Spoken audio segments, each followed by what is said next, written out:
Hello, everyone. And I know this time for this call is not only just North Americans. I know we've got people from Europe and from Asia, so I want to welcome everybody.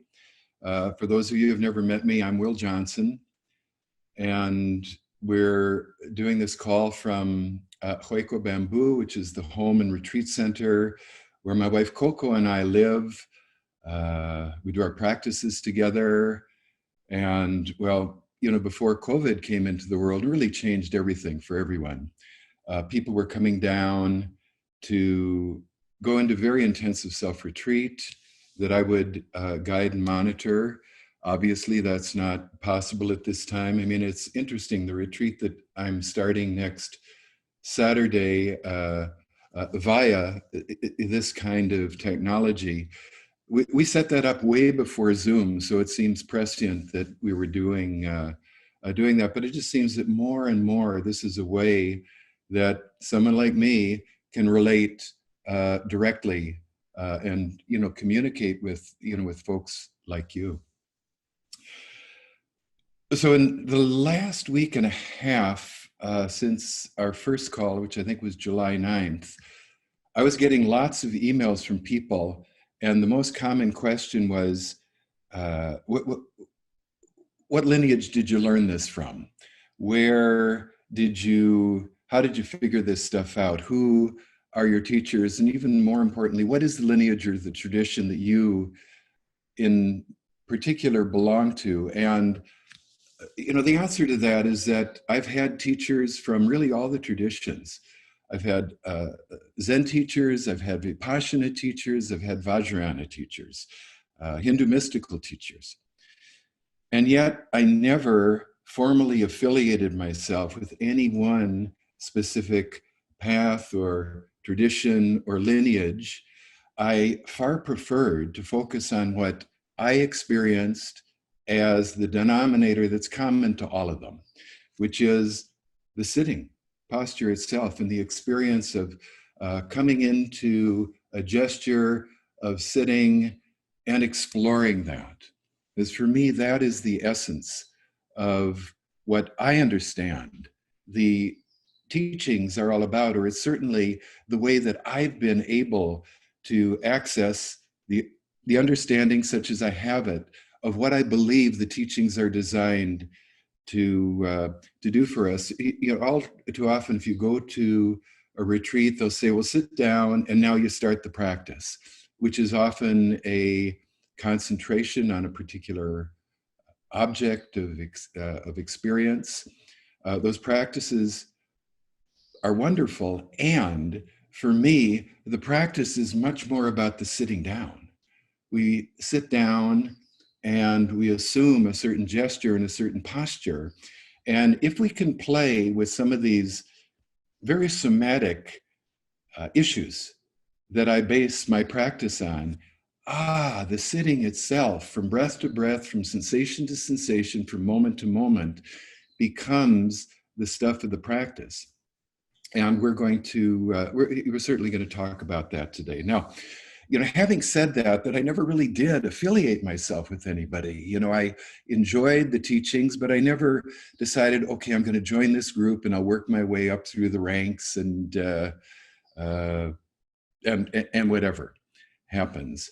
Having said that, after I started getting all these emails, I realized that pretty much everything that I teach, or certainly the foundations of everything that I teach, are based on, and I came up with 5 very, very short passages from some of the most seminal texts of the Buddhist Dharma. And I thought we'd start out today. I just want to talk about those as preparation for doing quite a strong meditation practice that we'll do in the second half of our time here today. So what are these 5 passages of instruction? The first one comes from the Satipatthana Sutta, one of my favorite books, texts.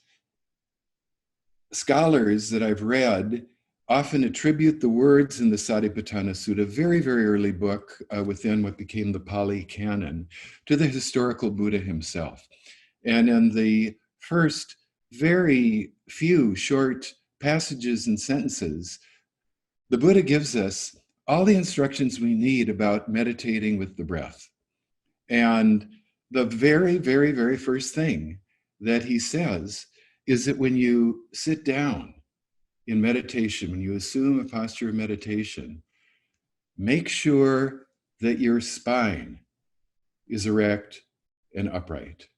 And this notion of this imaginary vertical axis that we could, organize the structure of the sitting body from the perineum all the way up through the top of the head has been revelatory and frankly critical for my practice and the work that I've done, the explorations that I've done over the years. There's something about this vertical axis. It creates a kind of sweet spot that, in a sense, to some degree, alters the effects of the gravitational field on our body. Here's what I'm getting at. If bodies can align themselves around this predominantly vertical axis, that body can let go without falling over. And think the giant sequoia trees, the skyscrapers, the spires of the Gothic cathedrals. Okay, if a body, the structure of the body, doesn't express, that quality of the vertical axis, what the Buddha is saying, sit with this spine erect and upright, then what we're going to have to do is brace ourselves so we don't just fall over. Okay?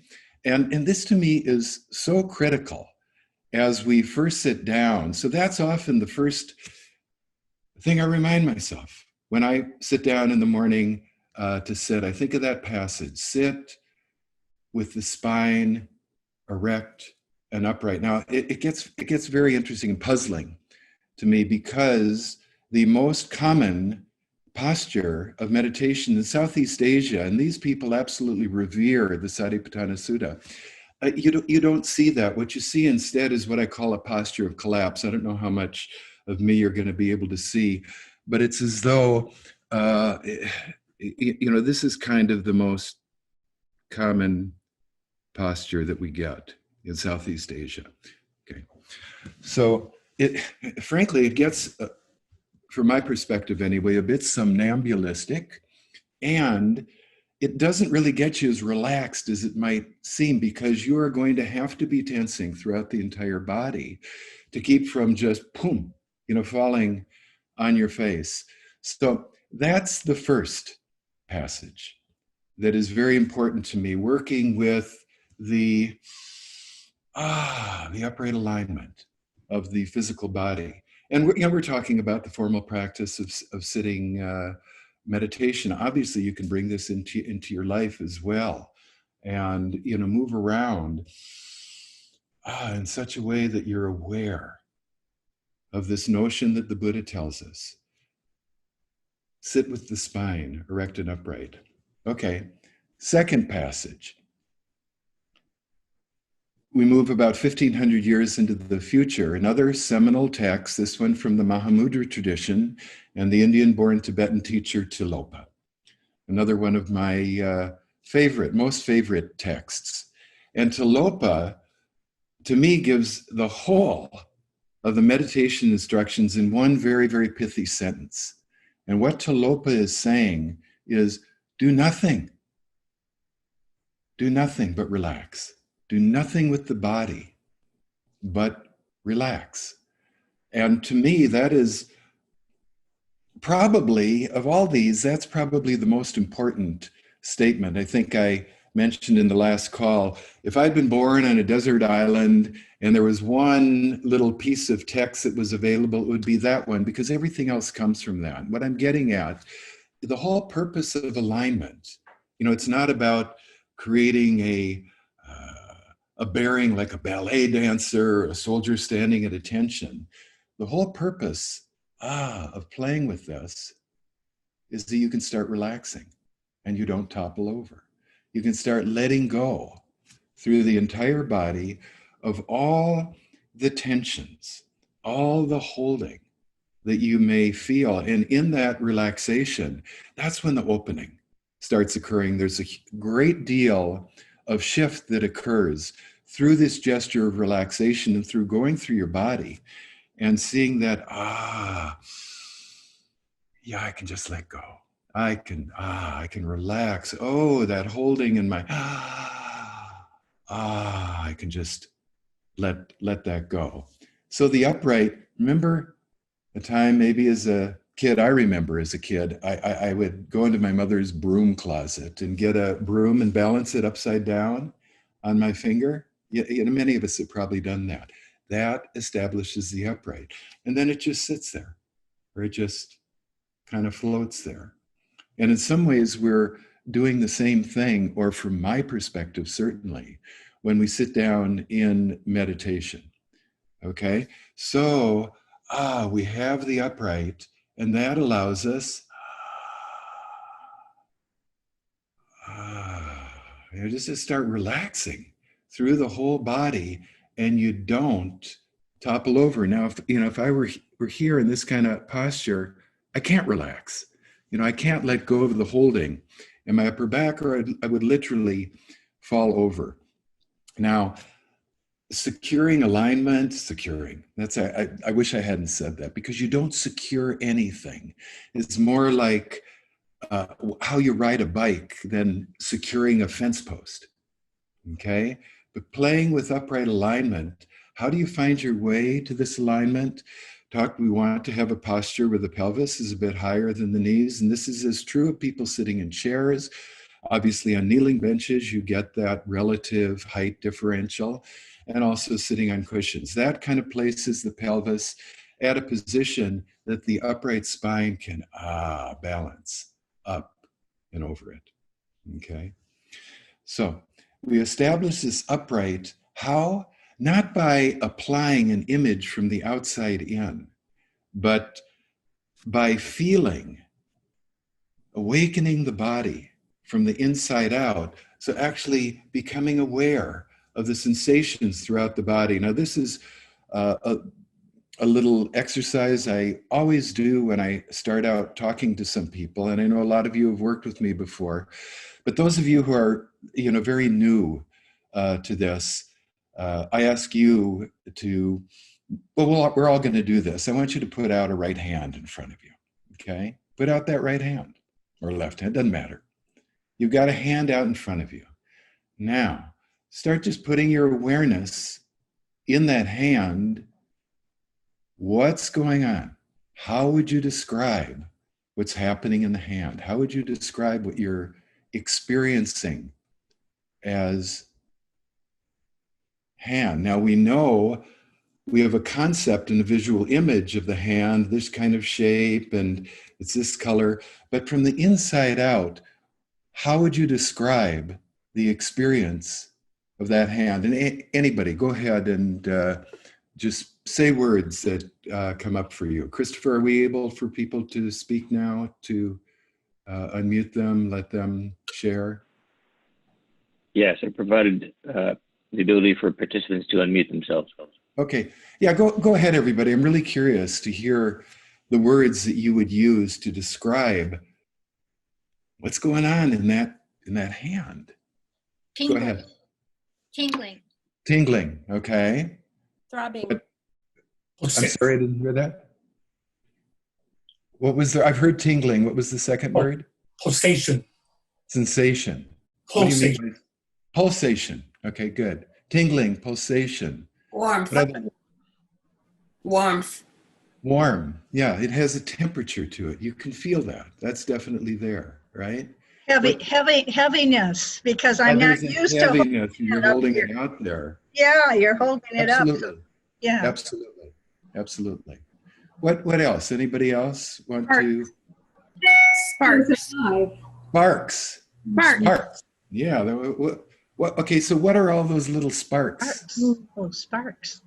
Yeah, it feels like there's little pinprick blips of sparking or sensation, or tingling or pulsation that are going on. In addition to, those, whoever said, yeah, it does feel warm. That is a sensation, a legitimate sensation. Feels heavy. That is another legitimate sensation. I get the most interested in the tingling, the percolation, the sparking, the vibration. Whoever said sparks. Could you want to say more about that? How would you describe sparks? What are sparks doing in the hand? It What do you mean by sparks? could feel like there's little stars bursting inside. It just it's an energy, and it's very palpable. Yeah. And this is a lot of where my inquiry begins. In my early 20s, I start becoming aware of all these little sparks and a kind of buzzing, a kind of shimmer that exists if I turn my attention to inviting feeling presence to come forward. And to do that, I kind of have to disengage from the far more conventional consciousness that passes as normal in the world at large, which is frankly a very disembodied consciousness. It's lost in thought and literally out of touch with the presence of body, the sparks, the tingles, the sensation, the percolations. I had a student describe it as being like bubbly water, carbonation. Now, what would get very interesting for me, and I hope for all of you as well, is that then I'd realize, wow, there's all this sensation going on. Why don't I feel it? Why do I only feel it when I make the conscious intention to invite the sensation to come alive in my body? And, in my early 20s, I realized, well, to the degree that I'm off lost in thought, that is a quality of consciousness that frankly depends on my blocking out all of my awareness on this shimmer that exists. So, when we come to alignment, we can start relaxing. We don't have to, brace ourselves so we don't topple over in our upright sitting posture. So we can start relaxing. And through that relaxation, the bubble of thought starts diminishing. And as the bubble of thought starts diminishing, these sparks, these sensations, the lady who is just speaking said it's like stars coming out at night. And it really is kind of like that. It's almost, it's sort of, at dusk and the sun goes down and we're out in the desert. And I've heard there's supposed to be stars out here, but it's still, there's a star. Ooh, there's another, there's a few of them, until a couple of hours later, you're just flooded by the Milky Way. And it's very, very much like that. Now, in the teaching that I do, I'm not so interested in calming us down. I'm interested in waking us up. And for me, the thing that is sleepiest is that these sensations exist on all part of the body, these sparks, these tingling, the pulsation, the shimmer. But ordinarily, we don't feel them. We're not aware of them. We're too engaged in this consciousness of, frankly, unbidden and random thought. It's not that we're consciously creating thought. It's like we're just lost in it. And to the degree that we do that, we have very interesting ideas of who and what we are. And it's fascinating to me because it is blocking out one whole level of reality. And if we embrace and reaccept this whole sense of, I can move my awareness through the body, feel it, the sensations, and then relax it. There's some holding. Okay, I can let that go down through my neck, down through the arms, all the way down, the hands,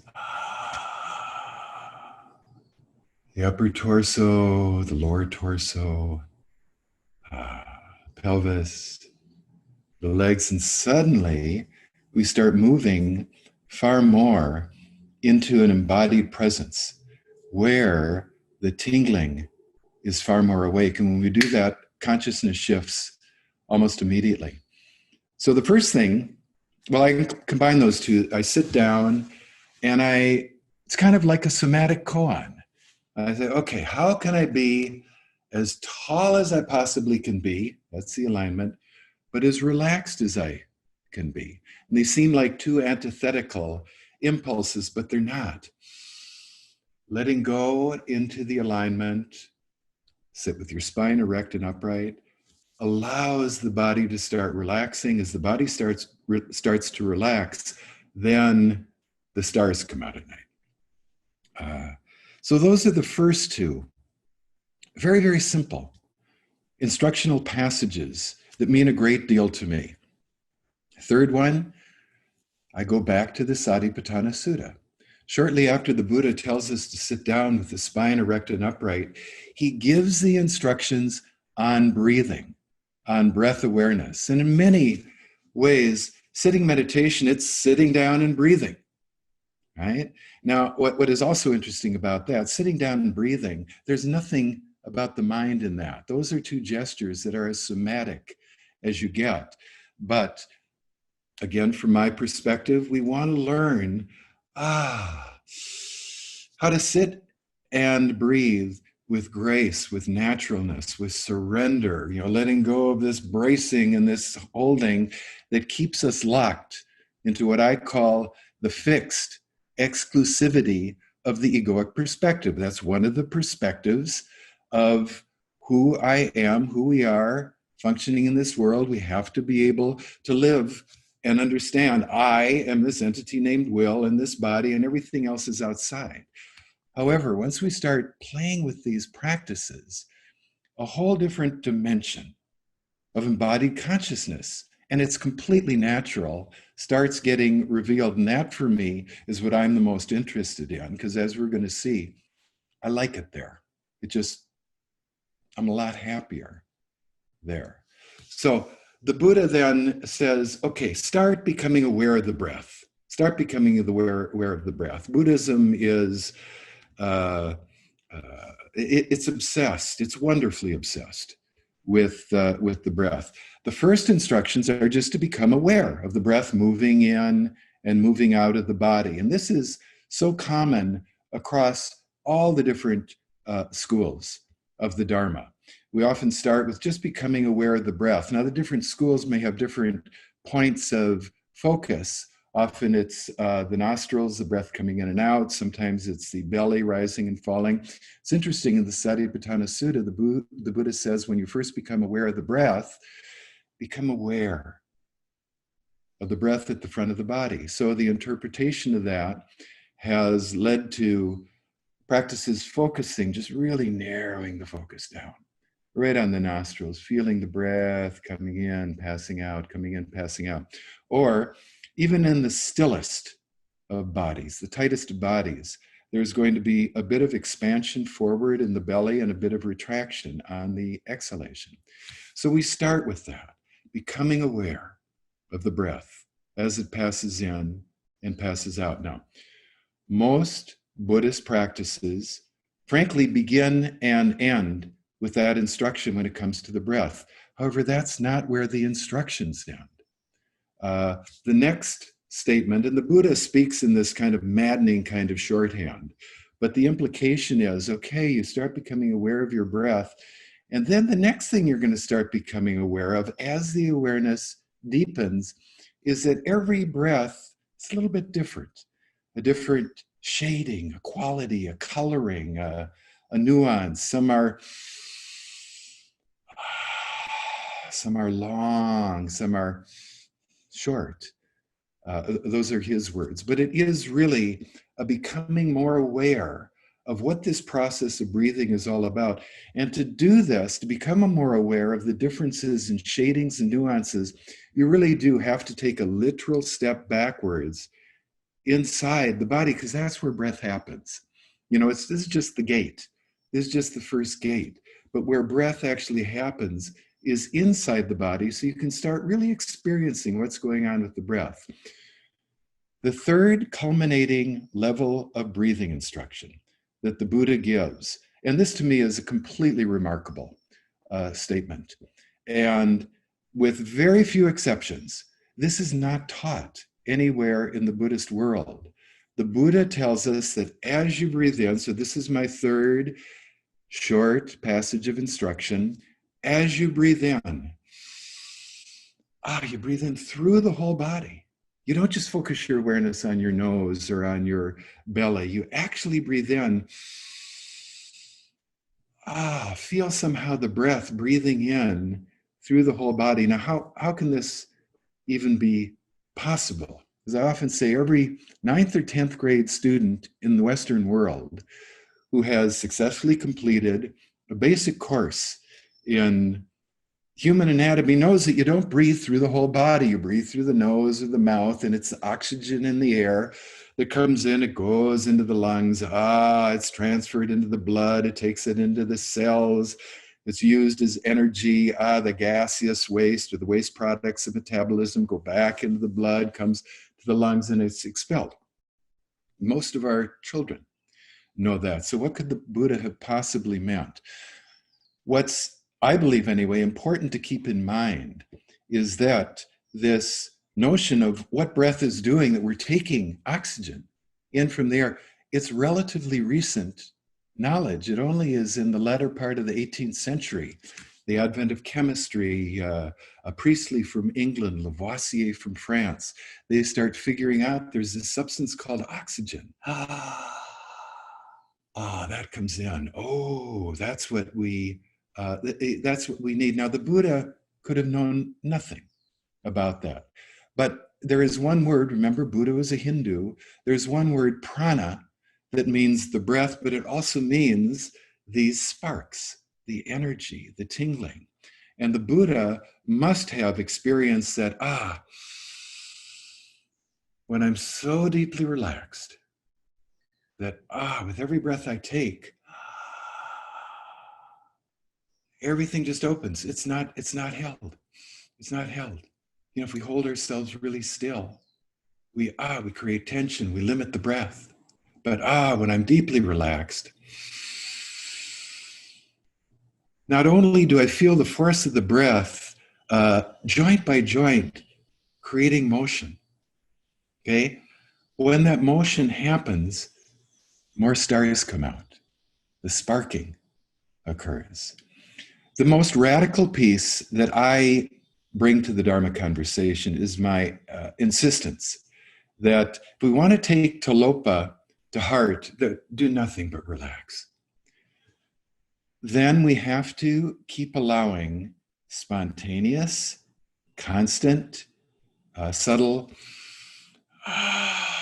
amoeba-like motions to occur throughout the entire body with every inhalation, exhalation we take. And to the degree that that happens, something's going to start to occur. Frankly, the holding, the tensions in the body start letting go. So there's physical healing with this. The held emotions that are caught in the body may come up where we can feel them and let go of them. There's great somatic psychotherapeutic healing that comes with this practice. And the holding, the tension that's involved keeping us fixed, and again, what I call the exclusively egoic condition, it just starts coming undone. It's not like we have to strive to, create some kind of exotic state. You know, for me, these conditions that the Dharma is pointing towards, they're completely natural. They're a birthright state if we give ourselves permission to let go and to relax. So oftentimes, this is where I start, certainly where I start in long retreat, is just simple practices of aligning, of starting to relax. You know, we're just touching the surface of them here. And then quite a bit of the retreat is spent in really examining where, when you're sitting here, what doesn't move? What's holding on? What's holding? So still. Feel that. You can't force it away. You cannot force relaxation to happen. That's a contradiction in terms. But you can give yourself permission actually to feel what the holding is all about, okay? and then just let go. Okay, I go back to Tilopa again. Then he says what's going to start happening as the body relaxes, you let your body become like a hollow bamboo. So we start awakening the body, the stars come out, the shimmer is there, and we're led deeper and deeper and deeper into the central core, into the central channel that for me, well, first of all, we start maybe feeling it as tight down there. It's what I call the primal contraction, what the Theravadins call the reservoir of the sankharas. Every time we react, it's like adding a twig to the beaver dam. So we feel it and we let it go and we let it go and we let it go and we let it go. And then there can be a shaft, just like an open shaft through a piece of hollow bamboo. And something quite extraordinary happens there because very, very simply and easily, all of a sudden, the awareness broadens. The actual palpable presence of being broadens, and we move into these states, these conditions that I call the great wide open. And to me, they're birthright states that I want to see as many people as possible to experience. The final passage comes from the Heart Sutra, when the Heart Sutra tells us that everything partakes of two qualities: a solid form and an open dimension. The hollow bamboo starts exploring that, so that I am, you are, all objects are, yes, this very solid physical form, but there's this underlying spacious quality as well. And often the easiest way to even start getting a handle on this strange idea is that, we look at each other, right? And, you see yourself in the mirror and you recognize yourself as this very solid looking face and body. But you don't experience yourself as solid. You experience yourself as some kind of open something or other that permeates and pervades this physical body.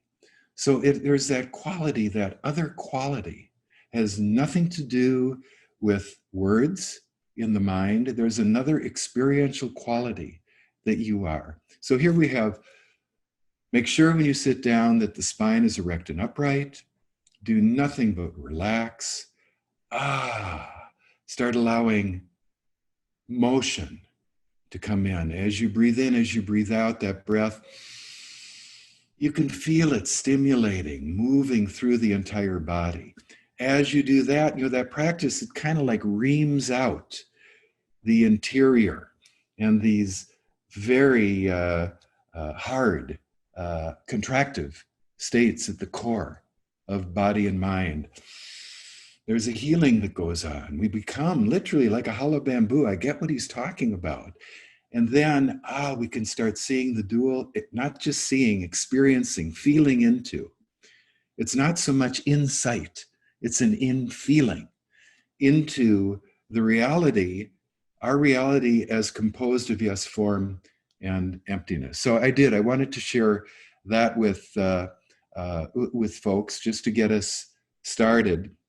And now what I'd like to do, let's spend the rest of our time here together, working with a couple of meditation practices that will put some of what we've just spoken about into practice, so into our experience. So I don't know, maybe take a moment and stretch, or if you need to stand up, just take a moment here.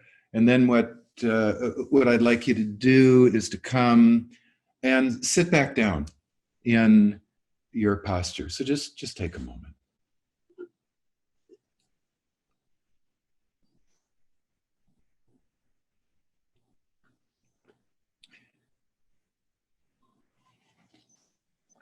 Yeah, no, it's interesting. A lot of us, I can see we're kind of, we're stretching. It's kind of like a cat waking up.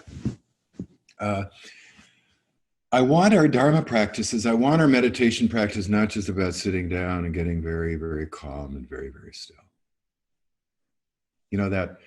that stillness. When I sit in front of a hall of meditators, I look out and most everybody's very, very still, like stone garden statues of the Buddha. That's not what we're doing here.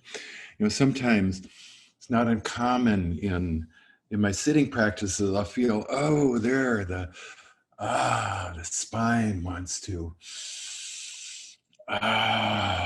stretch, and there's awakening that occurs. Okay, so let's everybody sit down. It doesn't matter if you're sitting cross-legged on your cushions, on a kneeling bench, over a large pillow kneeling, in a chair. Just want to make sure that your pelvis is a bit higher than your knees. And let's start off just by, playing with this somatic koan.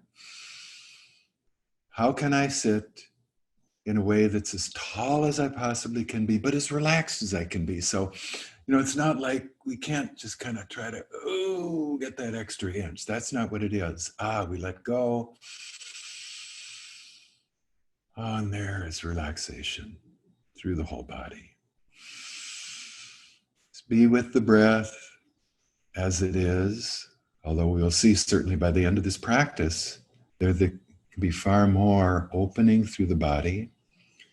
But what I want to do here initially with all of us is a practice that awakens the felt presence of the body. And it's a practice that I'm currently calling virtual acupuncture.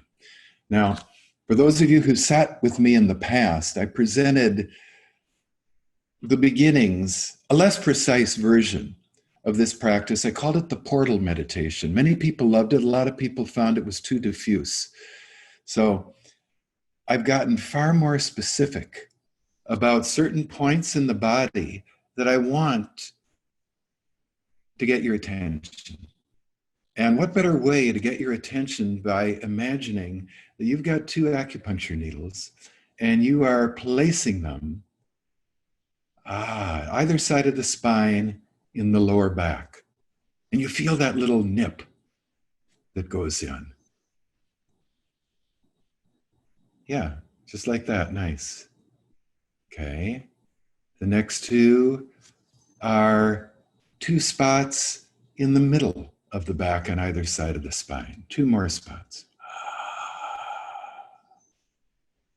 And you feel as soon as you insert the needle, there's a little arising of a shimmer, of sparks, of the awareness of something. 2 more needles on the outside of either shoulder blade in the back.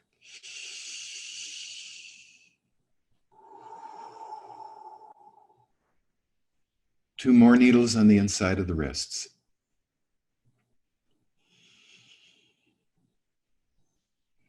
Now, this to me is the first stage of this virtual acupuncture. And if it were to make a shape, it kind of looks like the weeping willow tree. Either side of the spine at the lower back, middle of the spine, shoulders, down at the wrists. These shapes help me remember. Okay, now insert a needle right in the back of your neck. Don't worry about it going in the proper position that acupuncturists know precisely where to put it. Put it where you feel it goes. That's right there. That's a perfect spot. Place another one right at the top of your head. Place another one right here, kind of in the area of your third eye. And here we've formed an interesting triangle. So you feel all 3 of those. That to me is the second grouping of this practice of virtual acupuncture. Put another needle right here in this sternal notch. Put another one down towards the bottom of the sternum. Place 2 more, perhaps just a bit above and out to the side of your belly button.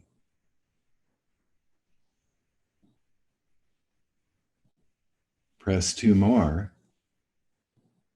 Insert them the front of the pelvis. There's a bony spot there. It's called the anterior superior spine of the pelvis.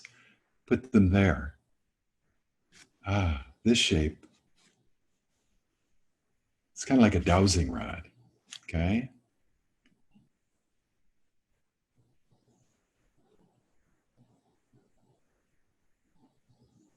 You just let go through all those points. The last area is a needle on the outside. Obviously, you can't do this if you're sitting cross-legged. This is why it's virtual. On the outside of either ankle bone. Outside of either ankle, just a bit beneath the ankle bone. And a last one, right in the perineum. So there's another triangle that's there, okay?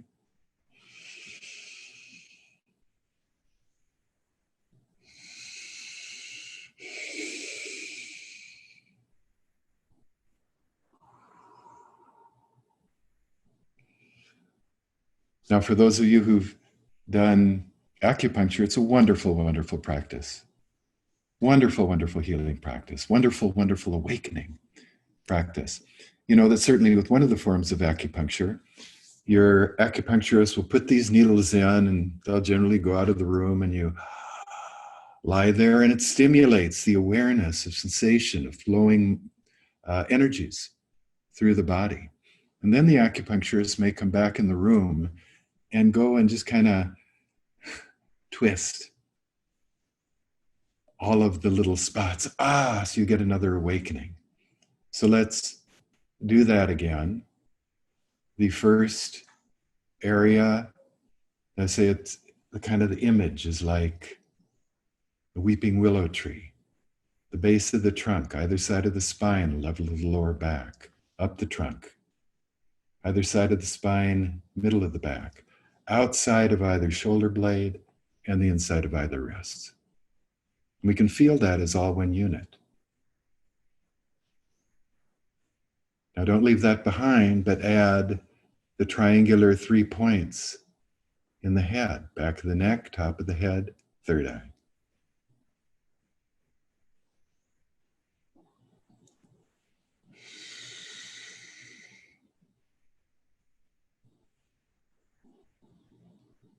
Add what I call the dowsing rod. This is the tip of it, sternal notch, base of the sternum, a little bit spread out either side of the belly button, a little above it, and the 2 spots, these bony protrusions at the front of the pelvis.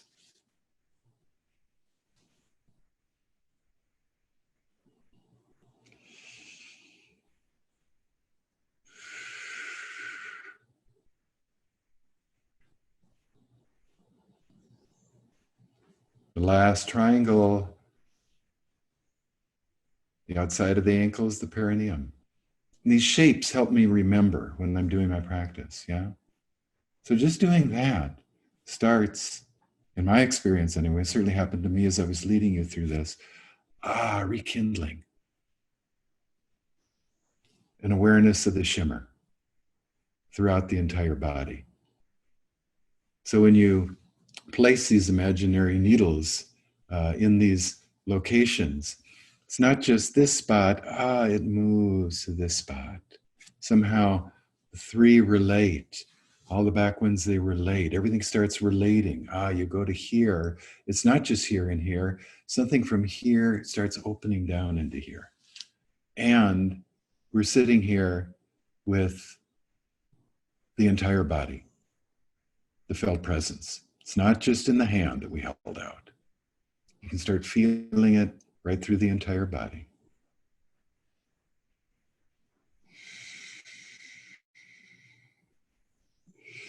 So let's just sit with this for a minute or so before we move on.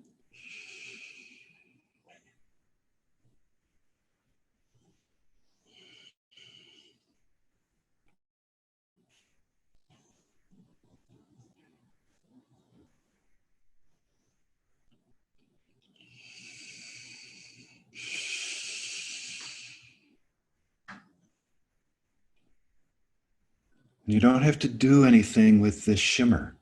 You feel it kind of flows, it pulses. You don't have to try to manipulate it or make it feel this way or that way. You just let it, frankly, just do its thing. It comes up, it can kind of surge, it can subside. Maybe it takes you places where you really want to go. Maybe it takes you places where you don't want to feel. Trust in the wisdom of this process. If I've learned anything from all the years that I've been playing with this, it's to trust in the wisdom of the embodied opening. Wherever it takes you is the perfect place for you to be experiencing. Otherwise, it wouldn't have taken you there. Brings up pain, be with the pain. Feel it. Don't try to change it, just feel it. Let it be present. And see maybe what wants to let go,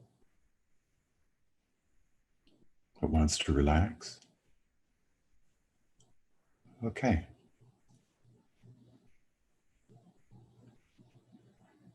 Nice. Okay, I want to go back to the Buddha's understanding, perhaps, that the body, well, no, he wouldn't have had this understanding. I call it a pranic balloon. I can't imagine there were balloons 2,500 years ago. But I think of the body as this pranic balloon, obviously filled with shimmer, with tingling, with sensation, with pulsing, sparking. But that pranic balloon, almost as though it's a balloon, I can fill it and empty it with my breath. So the first thing I want you to do is to pay attention to the lower portion of your body, the front of your belly, the side of the belly walls, the lumbar spine. Now just imagine that it's a balloon. And what I want you to do on your next number of inhalations, and you'll see you may have to bring in a slightly stronger inhalation to allow this to happen. I want you, just like you're at a kid's birthday party, blowing up balloons, but you're inhaling, blow up the pranic balloon of this lower segment of the body. So you're going to actually feel palpable, subtle, but palpable motion. The belly expanding forward while the lumbar spine expands backwards. The two sides of the lower belly expanding outwards. Go ahead. Play with this. On the inhalation, really fill up this lower segment of your pranic balloon. There can actually be motion there. Remember, as I've said, to breathe through the whole body, two things are necessary. We have to awaken the shimmer. Because how could we possibly breathe through the whole body if we can't even feel it? And then, we're going to want to relax so deeply that we can feel actual, palpable, real motion, amoeba-like motion occurring throughout the entire pranic balloon. We're just focusing right now on this lower level. Expansion, contraction, in conjunction with the inhalation and exhalation of breath. Okay, nice. Actual motion there. Now bring your awareness up to the level of your diaphragm. The entire musculature of the body is involved in the action of breathing, but the diaphragm is the primary muscle that as it contracts, it draws down and sucks air in. And if most of us, when we put our attention to really feel our diaphragm, it's pretty tight, not moving. It's just allowing very, very small amounts of air to come in, to go out. So put your awareness in your diaphragm. The front of the diaphragm is up a little higher than you think. It's probably up here, but this is also going to involve your upper belly, the sides of your lower rib cage, and the lower thoracics. Take a breath in as though this were a balloon, and you're going to want to fill it and cause and feel expansion on that inhalation.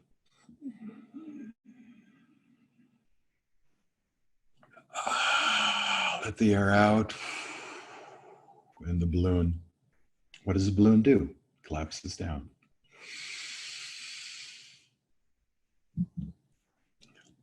In all directions. Forward, backwards, to the sides.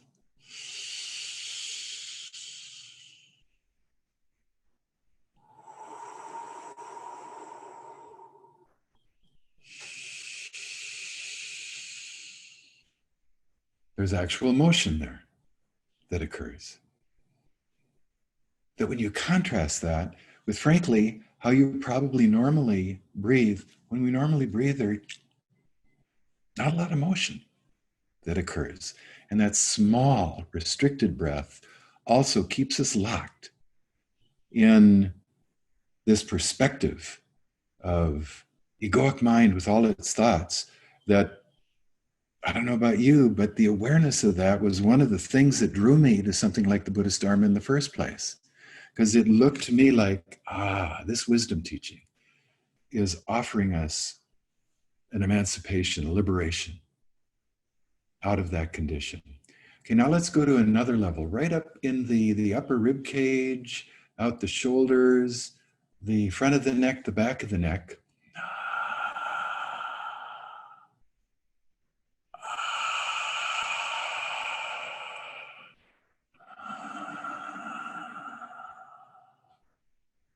There it is. The upper ribs are moving.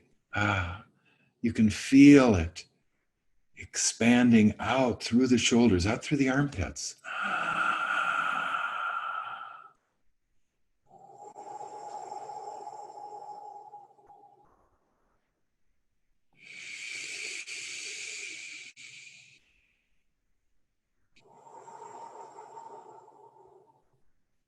Now, one of the valuable insights that you can get from this practice, I call it breathing in the 6 directions, is that when you're doing this segment by segment, some of these areas are going to be easy to feel. Wow, I feel that. Yeah, I can feel these ribs opening. Oh, but I don't feel anything going out my shoulder or my arm. And this is extremely valuable information for you to learn where it is that unconsciously you're holding very still and very tight. First we have to bring that to awareness. It's like you got to feel the stone in your hand before you can turn it over and let it drop. So one last segment, and I go right up into the cranium, right up into the cranium. And ordinarily we think that the cranium, the sutures are fixed. Well, let's just stay inside with the energetic feeling presence. And actually, at some point, you can get to a place you may actually even feel the cranium physically moving. But as we breathe in, backwards, forwards, out the side, feel the pranic balloon, the feeling balloon that is the cranium, expanding. Exhale, it's contracting.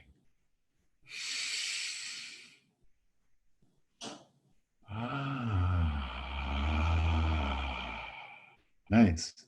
Interesting, yeah?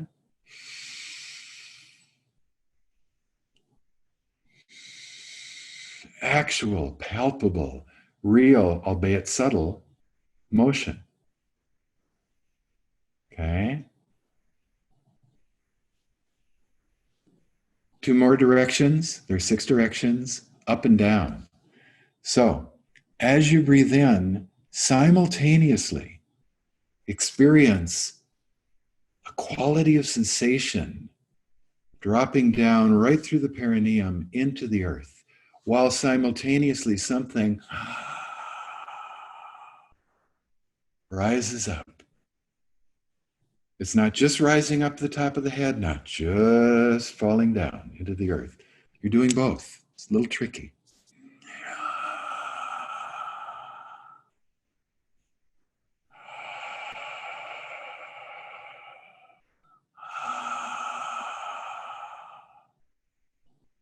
Okay. Now let's put this all together.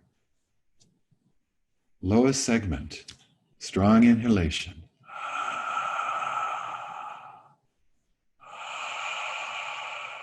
The pranic balloon of lowest segment expands on the inhalation, contracts back down on the exhalation. Now don't leave it behind.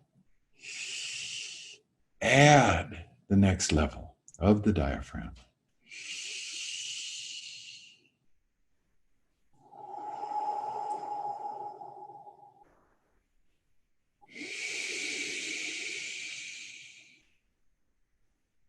Now don't leave those two behind. Add the third level.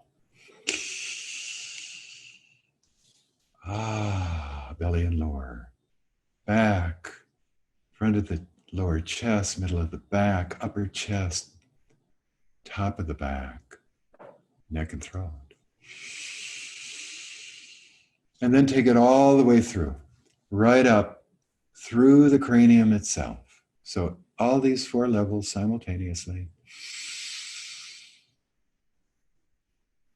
See how you just have to keep relaxing, letting go. Sensations come. Oh, I can let that go. Wow. And there it is, the expansion. Everything moves and let go. And now add up and down, breathing through the whole body in all 6 directions.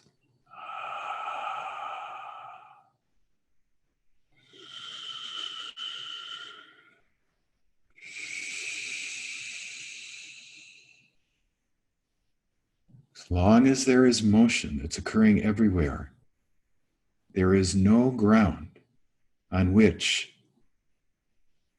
the out of control parade of bidden and unbidden and random thought has any stability. It just goes. It's holding still that is so critical in creating this craziness that goes on inside our head and all those thoughts. Then the speaker of those thoughts, that's who most of us think who we are. The speaker of those thoughts kind of sounds like my voice at a distance. This practice just pulls the plug on that. And then just experience what's there when that lets go. So just keep playing with this practice, breathing in the 6 directions for a bit.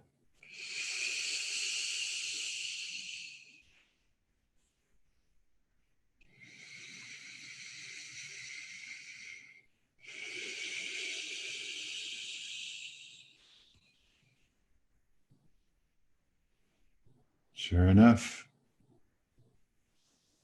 as we breathe in, we're breathing in through the whole body. As we breathe out, we're breathing out through the whole body.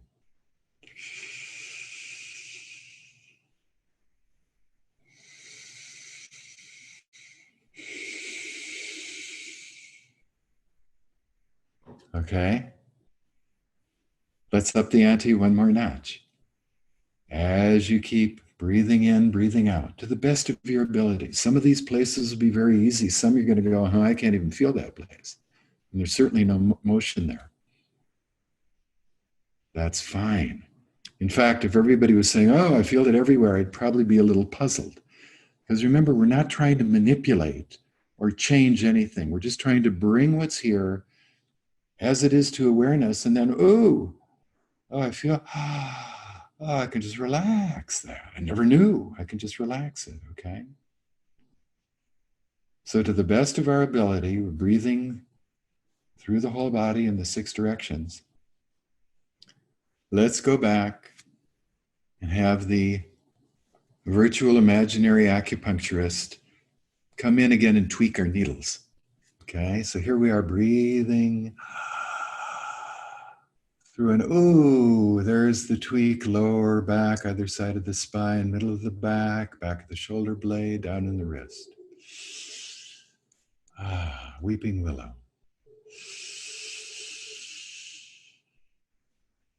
Okay, tweaking the 3 needles, the triangle, back of the neck, very, very top of the head, somewhere in the 3rd eye. Feel the relationship. Feel that form.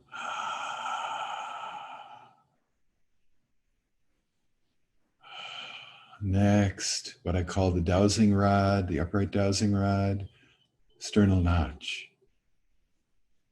Bottom of the sternum, a little bit above maybe, or somewhere, you'll find where it is. Either side of the belly button, a little bit further out. Front of the pelvis, last triangle, outside of either ankles, sitting bone. Now feel all of those places all at once. The back, the triangle up in the head, dowsing rod, triangle, all at once. And then I can breathe in the 6 directions, feeling the awakening body as my base for exploring this practice, for surrendering to its opening.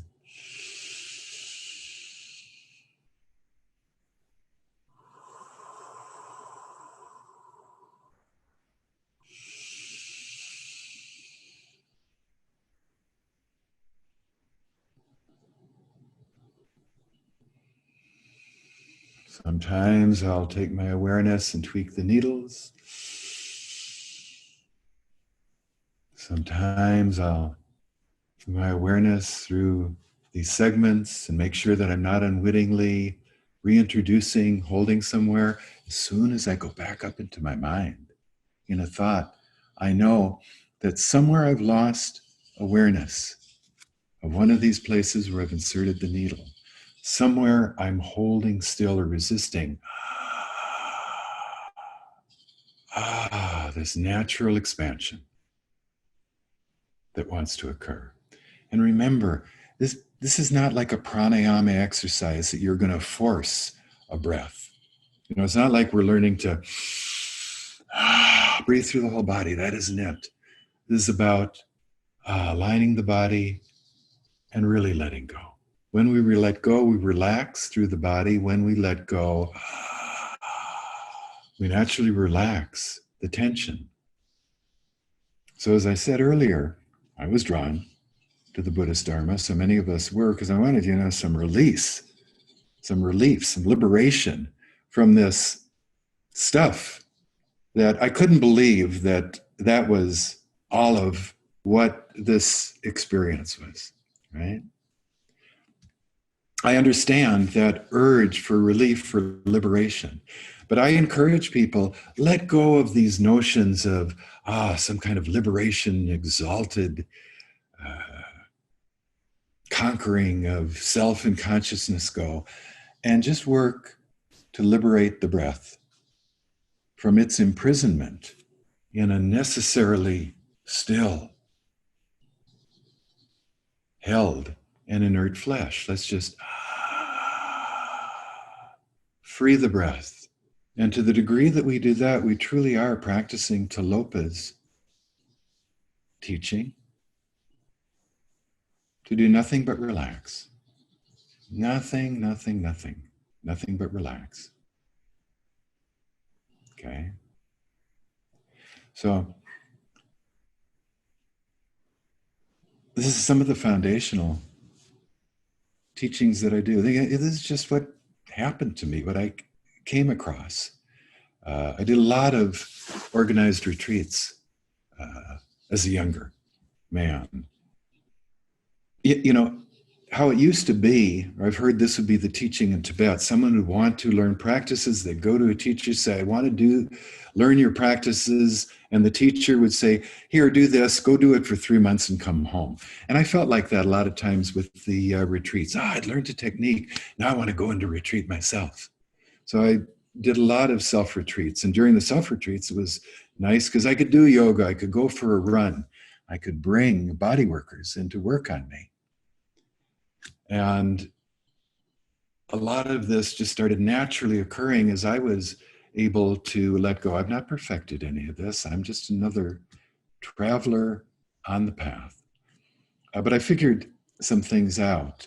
And I also experience, and I know that many of you have talked to me about exactly this, that as some awakening, whatever degree comes through, it's almost like there's such a fullness in the body. And it's interesting.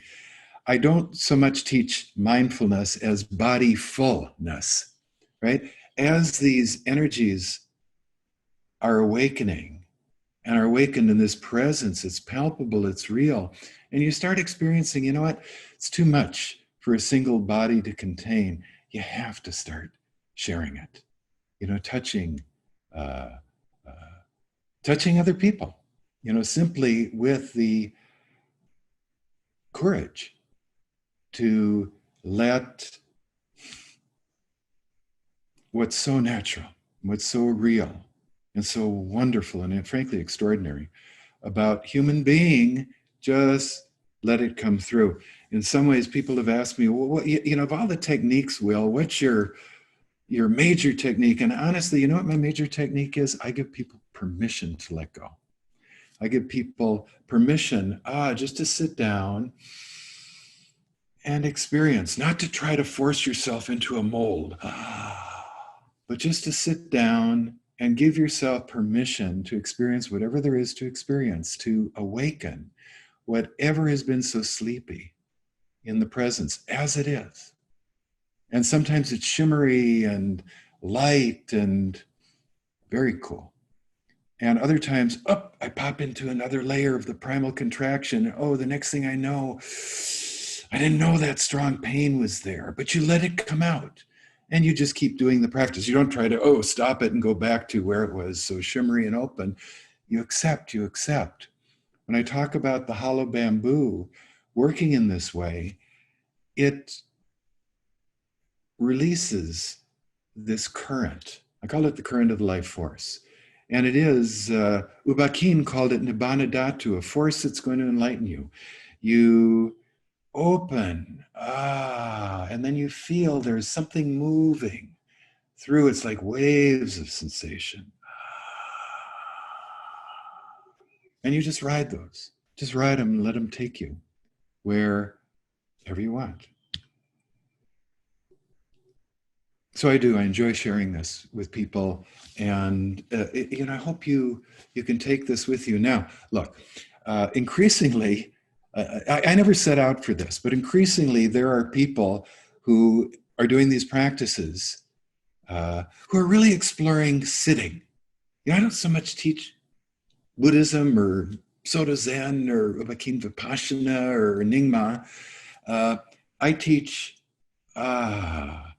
this gesture of sitting, kind of as a mudra of transformation, of really profound spiritual transformation. It's also a healing practice, healing the body of some of the physical tensions and some of the deep emotional holdings that have gotten impacted into the body, the kinds of things that the wonderful therapists that are doing Hakomi work or somatic experiencing work are helping people with this. All of this, to me, comes naturally. It comes out through the sitting. So what I teach is the sitting practice. So there are some people now who are, when questioned, well, what kind of lineage are you following? They are saying they're doing hollow bamboo Dharma. That's fine. I understand that. That's what I do. But please don't misunderstand me. I am not throwing the baby out with the bathwater. I revere the 2,500-year wisdom teaching. I want to regenerate.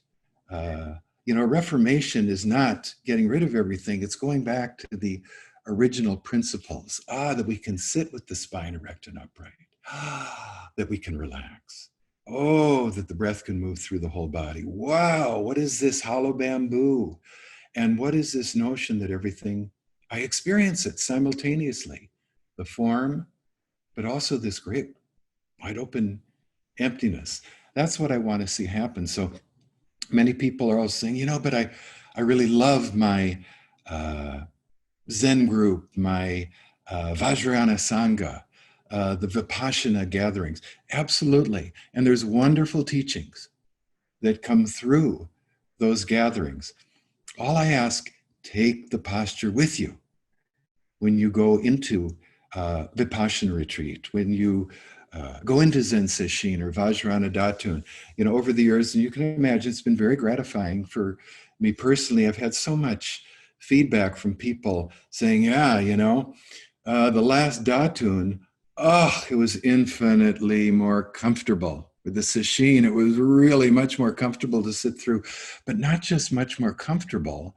The folks are sharing, not only that, I went so much deeper into the practice, and I had a visceral experience of what the teachings were pointing to.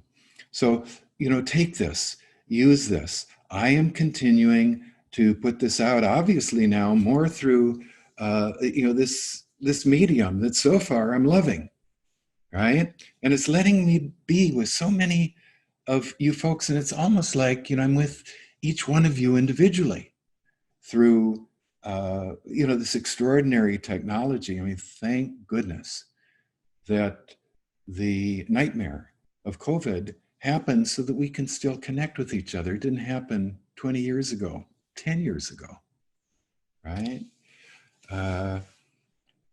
On Saturday, we start a retreat. We'll be sitting with this medium. We'll be sitting for 3 hours every morning for 7 days. And 2 of the evenings, I want to meet again for questions and answers. If any of you feel that something clicked today and you resonated with, and you really want to go deep in this, by all means, go onto my website, www.embodiment.net. It's under workshops. There's a short description of the retreat. I ask people to email me personally, Will, W-I-L-L, at embodiment.net, embodiment.net. I'll get back to you, give you instructions of how you can, offer the, the payment, the dana for this. And I'm really looking forward to this. We already have quite a wonderful, nice, good-sized group. And with this medium, there's no limit to the size of the Dharma hall. We can not just do 40 people. We cannot just do 100 people. We could do 1,000 people. And ultimately, wouldn't it be wonderful if we can share this, back into the world to, in a sense, resurrect the vibrancy, the energy, the oomph, the transformational quality of the Dharma. So thank you all, very much for joining me today. I know I enjoyed this a lot. And I'm going to give you back to Christopher. Christopher is one of our graduates of the recent teacher training program. Christopher is a teacher in his own right. If you want to get in hold of Christopher, he works with men, empowering men, authentic presence. Christopher, end us up, okay? Thank you. Thank you so much, Will. Welcome. That was a profound hour of Dharma with Will. I want you to feel what's already been awakened in your body since beginning with that one hand we held out. Let's return to that. Just from this induction of the last 60 minutes, notice your presence of maybe was in their hand is now in your whole body. I invite you to bring that to your other hand and just bow to the masterful gift that Will just shared with us. I've been studying with him for years, and the amount that he just transmitted in 1 hour is profound. So imagine what you're going to receive from 3 hours a day. Now this course with Will can also be done asynchronously. There are people going to be attending in parts of Asia where they're on the other side of the clock. You will be provided with recordings so you can stay with your daily practice, whatever time zone you're in. And it's also possible to submit questions to Will, and he'll be able to engage with you in that question and answer period, even if you're on a different time zone. Through your written questions, he'll be addressing that as well. I've benefited profoundly from this. My sitting practice changed. I can share also that my wife, who's an airline pilot, sits a lot. Her been accumulating a lot of stress in her body, her back in particular, has accumulated a lot of damage and stress from sitting too still. And when she attended this training with Will, I saw a shift in her, a smile, and she was like, "Oh my God, this changes everything." I have been suffering unnecessarily for decades, literally decades.